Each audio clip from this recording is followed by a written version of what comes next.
What's good, guys? It's your boy Joseph, and we're back with another After Effects tutorial. Today we're going to be working in After Effects CC 2018. I don't know if y'all are running that these days, but that's what I have. I just built a new computer last year. This is the After Effects I downloaded on it. So pretty much from here on out, the tutorials will probably be on that program. If I want to use CC 2014, which is what I have on my other laptop, then I'll have to do that. I can switch back and forth. Just depends on what you guys want to see. Don't really have to use that program for this video. We're going to be learning how to sync with time remap in this new program, or a newer version of After Effects. And just want to give an updated time remap sync tutorial. It's probably going to be the same as before, but I'm just going to make another one just to I might have a few more tricks up my sleeve depending on what I've done before. I've changed a few things, obviously. So other than that, I know if y'all saw, I made a new gaming channel. So I'm going to be uploading visual effects tutorials and edits on this channel, and then I'm going to be keeping my gaming videos separate from this channel. So if you want to check that out, it's going to be description, or it's going to be my featured channels list on my main channel page. So let's go ahead and get into After Effects.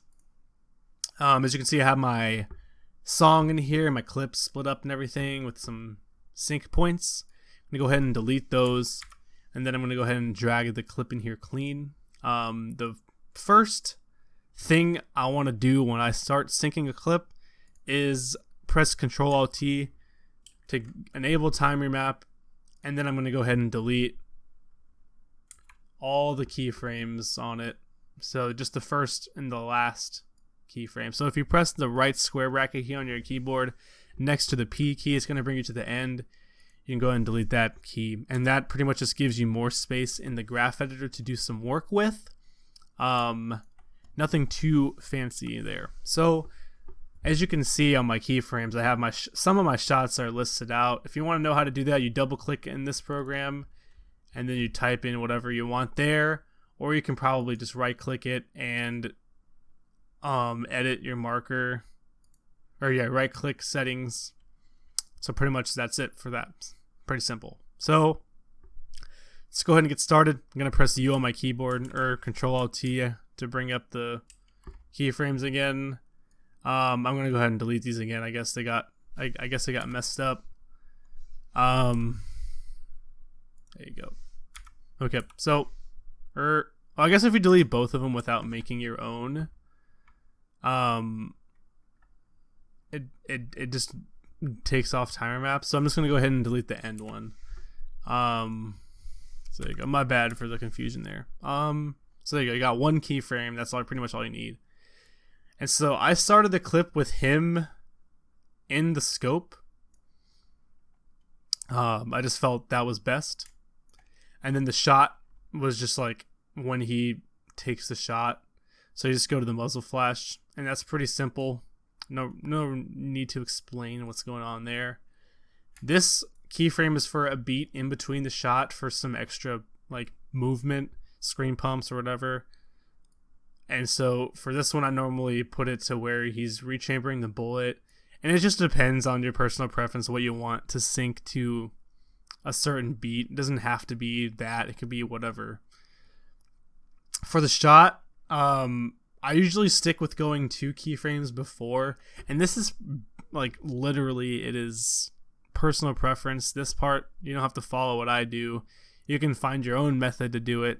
Time remap is a very easy thing to manipulate and make it look however you want, and this is just how I've done it, and it works for me. So I go 2 keyframes before I have my shot marker, and then I sync it to literally when he first goes into the scope, and that's pretty much where I'm going to stop for right there.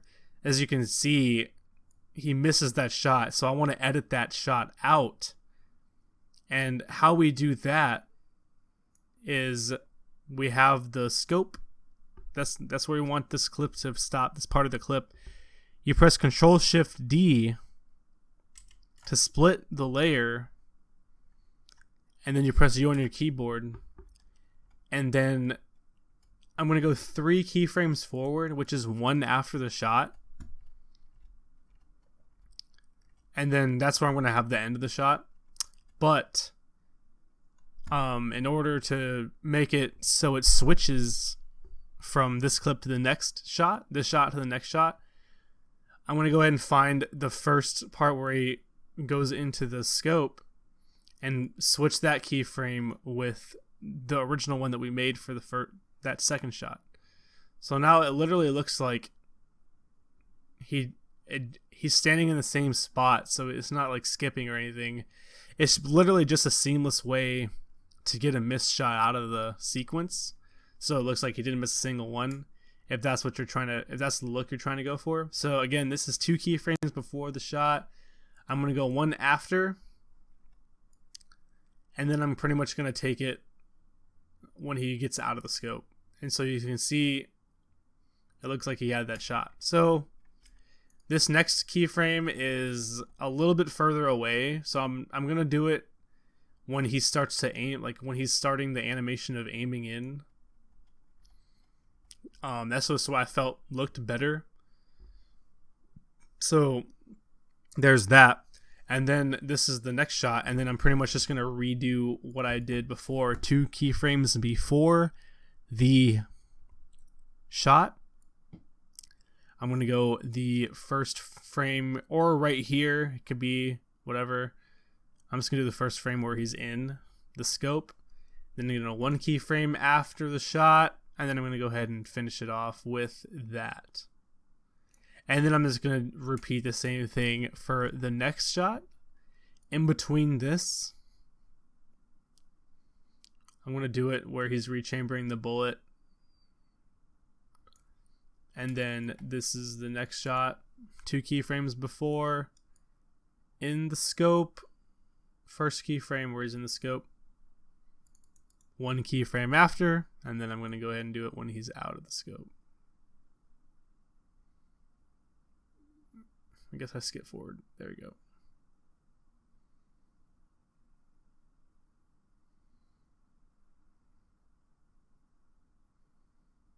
Hold on. There it is. There you go. All right. So the shot. And if you press the decimal key on your keyboard, it should be all the way on the right next to the right enter key if you have a full keyboard. For some reason that played through my speakers and that was really loud. Sorry about that. If you can hear all that, but pretty much that's the end of the like syncing. This part right here is pretty much where I'm gonna have the next like a beat in between the beats. But normally I kind of just have the shot be really slow, and so to do that I'm pretty much just gonna like drag it forward a little bit and end it like right there. But that's pretty much it for that. And I'm just gonna press Alt and then the right square bracket key we talked about next to the P key on your keyboard to delete the rest of that. So we got our clips synced to each of our shots, and to make it look smooth, I'm going to highlight all the keyframes, press F9 or right click Keyframe Assistant Easy Ease. That's been the same for every After Effects I've ever worked with. So easy easing the keyframes makes them so you can make them slower and faster. So as for the first 2 markers right here, you highlight the keyframes you're going to be editing and then go into this graph editor. And then normally I kind of just drag this up so I'm only working with the graph editor. And this right here, the auto zoom, it zooms into whatever keyframes you had selected. And then most of the time I just unselect it. And then you can press Control and then scroll up and down and then zoom in, so you can get a better control of your frames. This is how you get more of a precise movement and make it easier on yourself. So that first little clip, that first little part, I don't really want it to be slow or fast, so I'm going to have it sort of linear. And so that's fine. This right here, and I just have this memorized, this is my shot, the first shot. And so you want it to be a little bit faster after your first shot, and then give it some slow. So it's fast here and it's slow, and then it sort of builds up to the next jump. This is that frame in between the shot, or in between that and the next shot. And then that's pretty much the first shot. So to get to the other keyframes, I'm going to turn this back on, and then I'm going to go highlight these and then go back into the graph editor. And now it's going to show me those. And I can unclick that so I can move around more freely. So this is the 3 frames that you have between the scope of the shot. You normally don't really have to do anything with these. I normally just put them up and down because I'm OCD, but you don't really have to do much with that unless you experiment yourself and find that you want to. So this is after that second shot, so I'm going to give it a nice little speed right here. Maybe move it to the right a little bit, and then give it some slowness. And then you don't have to do much in between these two just because it's like in between shots, so you don't want to have too much like fast-paced movement. And then this is the 2 in between the scopes again, and then this is the third shot. You want to give it some speed. And there you go. And then this is in between the third and fourth, the last shot right here. And then this part, I'm kind of rushing through it right now, but you want to take your time. You want to do this, do a little preview so you can look at what it looks like, and then go back and tweak things and make it perfect. I'm just going to show you the motions right now, really. You can go ahead and make this literally as perfect as you possibly can. And this is what I've done for my other sneaky tutorials.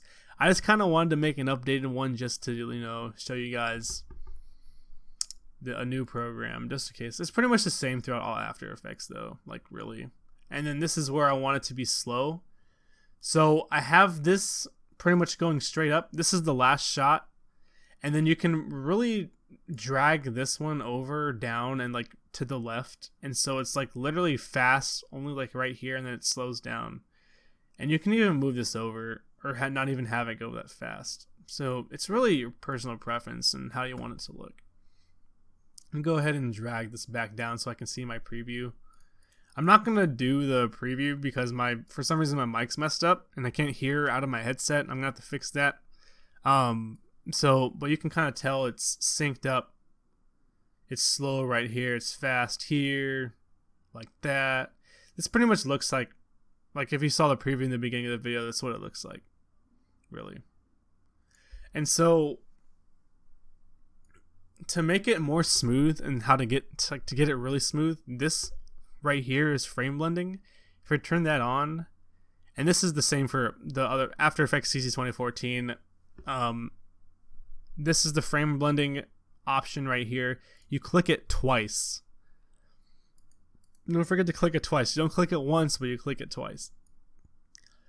And you might get some warping depending on where you are in the clip, like right here, or not really right there, but like say the hit marker could be a little warpy, and that can be fixed with just some like motion blur or whatever, or an effect. If it's not too noticeable, you don't gotta worry about it. But if it's like really bad and your clip is like split in half, you're gonna want to make some tweaks to your sync, or you're gonna want to put an effect on there, a lot of motion blur. It just depends on how bad it is, and I'm not really seeing too much that could be a problem.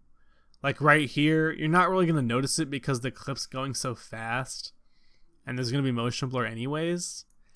But that's pretty much it. And I don't have motion blur yet on this program, so I can't really show you what it's gonna look like with it.